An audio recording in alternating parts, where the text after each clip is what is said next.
Hi, I'm Paul Torgerson. It's Friday, September 27th, 2019, and this is a look at the information security news from overnight. From Bleeping Computer, a new malware downloader named WhiteShadow uses detection evasion techniques and Microsoft SQL queries to drop a range of loggers, rats, and other nasties. The initial attack vector is typically through malspam. You can see full details in the article. From ThreatPost, food delivery service DoorDash disclosed a data breach that affects 4.9 million customers, drivers, and merchants using its platform. Those who joined the service on or before 5 April 2018 are impacted. DoorDash did not specify the source of the breach, but did say that it involved a third-party service provider.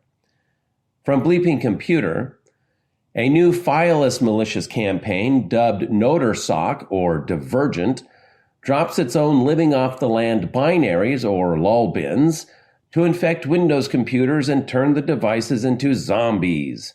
You can geek out on the details on Bleeping Computer. From ZDNet, Microsoft is expanding the list of file extensions that are banned in Outlook for the web. The 38 newly banned extensions relate to Java files, Python files, PowerShell files, digital certificates, and a list of files vulnerable in third-party software. These will be added to the 104 extensions already on the banned list. You will have to specifically whitelist them if you want them to get through.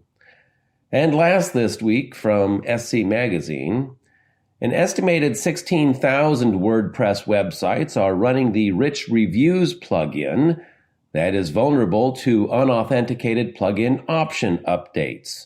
This can result in malvertising being injected, causing pop-up ads and redirects to appear. The developer, WordFence, is suggesting you remove the plugin until they can complete a fix. That's all for me this week. Have a great weekend, and until Monday, be safe out there.